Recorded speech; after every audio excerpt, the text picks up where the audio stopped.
काम से हुआ है जन्म। दो विपरीत कामों के मिलन पर तुम्हारा जीवन खड़ा है। इसलिए करीब करीब असंभव है, मनोवैज्ञानिक के हिसाब से तो बिल्कुल असंभव है कि व्यक्ति काम वासना के पार हो जाए। धर्म शास्त्र भी यही कहते हैं। आत्म पुराण में बड़ा अद्भुत वचन है, कामेन विजितो ब्रह्मा कामेन विजितो हरा कामेन विजितो विष्णु सक्रा कामेन निर्जिता। काम ने जीता ब्रह्मा को, काम ने हराया शंकर को, काम ने हराया विष्णु को। काम से कौन कब जीता? काम से सब हारे। काम का बल तो प्रबल है, और जिसका जितना ज्यादा बल प्रबल है उसके पार होने में उतना ही संघर्षण होगा। इसलिए कहते हैं वैरी रूप काम। इस जगत में अगर टक्कर ही लेनी हो किसी से, अगर हिम्मत ही हो टक्कर लेने की, अगर संघर्ष करने का और योद्धा करने का, योद्धा बनने का रस हो, तो छोटे मोटे दुश्मन मत चुनना। ख्याल रखना, जितना बड़ा दुश्मन चुनोगे उतनी ही बड़ी तुम्हारी विजय होगी। छोटे मोटे को हरा भी दिया तो क्या सार है। कहते हैं जंगल में, ईसप की कथा है, एक गधे ने सिंह को चुनौती दे दी और कहा अगर हो हिम्मत तो आ मैदान में और हो जाए सीधा युद्ध। लेकिन सिंह चुपचाप चला गया।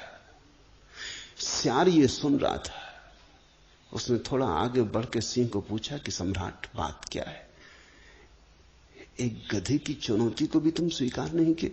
उन्होंने कहा पागल हुआ, अगर उसकी चुनौती मैं स्वीकार करूं तो पहले तो अफवाह उड़ जाएगी कि सिंह गधे से लड़ा, ये बदनामी होगी। ऐसा कभी हुआ नहीं, ये हमारी कुल वंश परंपरा में नहीं हुआ कि गधे से लड़े। लड़ना है गधे से, गधे को समाप्त कर दे सकते हैं, लड़ना क्या है।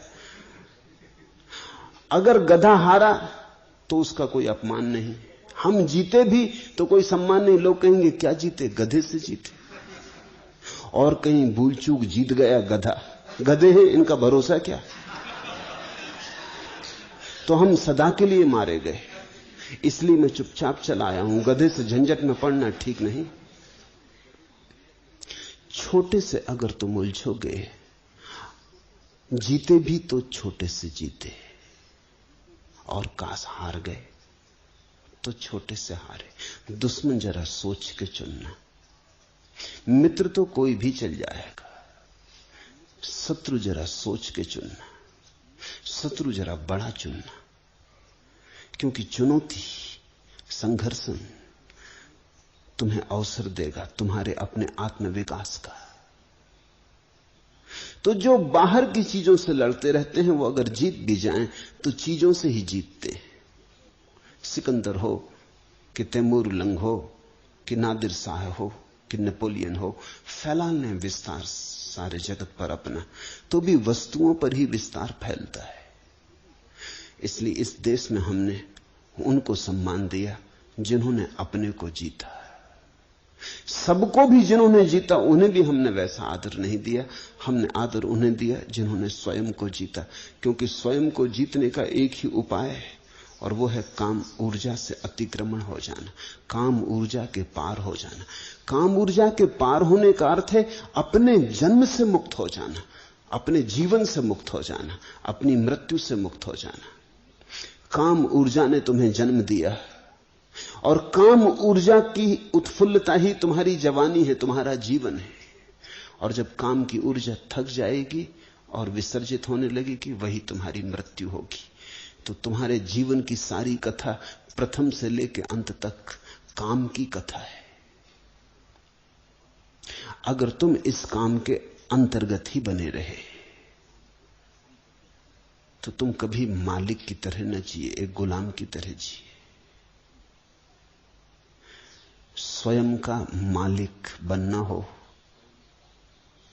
और अगर चुनौती ही स्वीकार करनी हो किसी की, तो स्वयं में छिपी इस चुनौती को ही स्वीकार कर लेना उचित है। इसलिए धर्मशास्त्र काम को वैरी रूप कहते। ये सिर्फ निंदा नहीं है, इसमें सम्मान भी छिपा है। वो ये कहते हैं कि अगर शत्रुता ही करनी हो तो काम से करना, क्योंकि कामेन विजितो ब्रह्मा, काम ने ब्रह्मा को भी हराया। कामेन विजितो हरा, काम ने महादेव को भी हराया।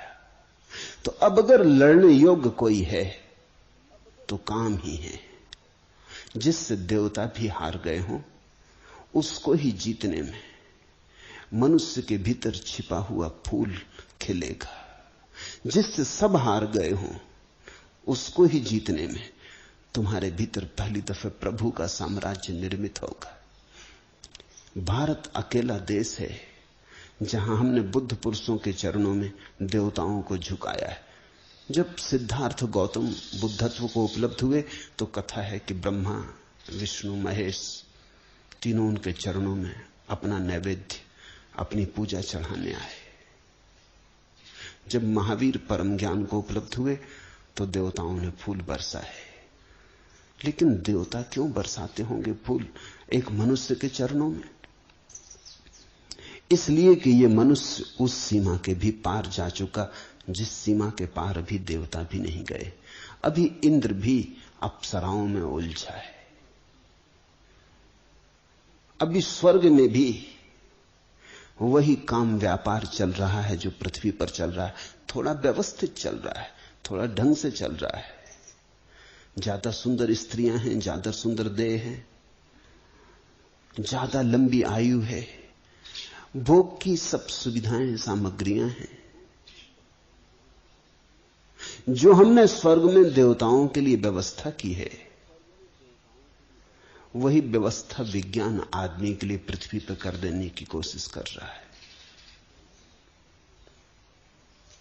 मैंने तो सुना है एक आदमी मरा और स्वर्ग पहुंचा, तो वो बड़ा हैरान हुआ। वहां उसने देखा कि कुछ लोग जंजीरों से बंधे, स्वर्ग में जंजीरों से बंधे। उसने द्वारपाल से पूछा कि तो मुझे घबराहट का कारण मालूम होता, नरक में बंधे हो ये समझ में आता है, इस स्वर्ग में भी अगर बंधन है और लोग जंजीरों में बंधे हैं, ये किस तरह का स्वर्ग है? वो द्वारपाल हंसने लगा। उसने कहा ये अमरीकी है, ये जब से आए तब से ये धुन लगाए कि हमें अमेरिका वापस जाना है, यहां से तो वहीं बेहतर था।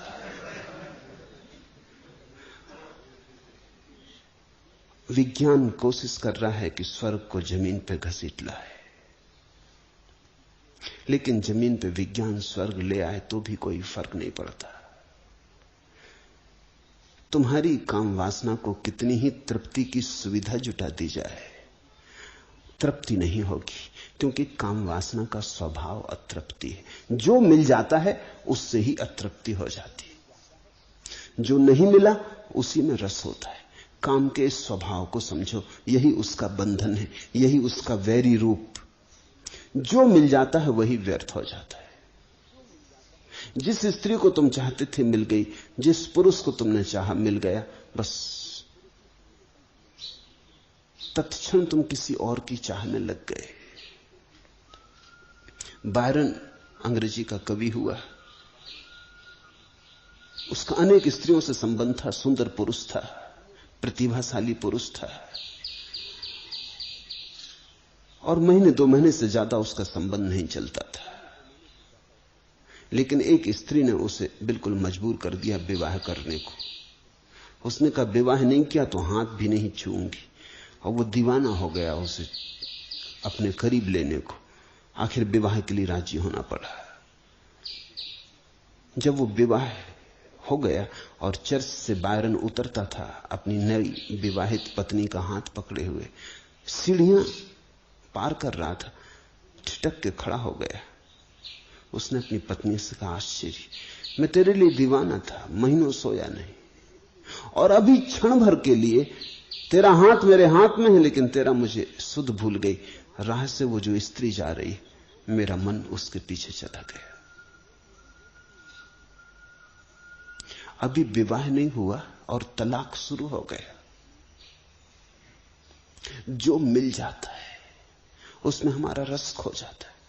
तुम एक मकान बनाना चाहते थे, बहुत दिन से बना लिया, जब तक नहीं बना था तब तक खूब सपने देखे, खूब सोचा, खूब विचारा, वही धुन थी। फिर मकान बन गया। एक दिन अचानक तुम थके मांदे खड़े हो, कुछ भी तो नहीं मिला। अब तुम और दूसरा मकान बनाने की सोचने लगे। काम की लक्षण यही है कि वो तुम्हें कभी तृप्त न होने देगा। तृप्ति का वहां कोई उपाय नहीं। अतृप्ति की जलती हुई आग ही काम का स्वरूप है।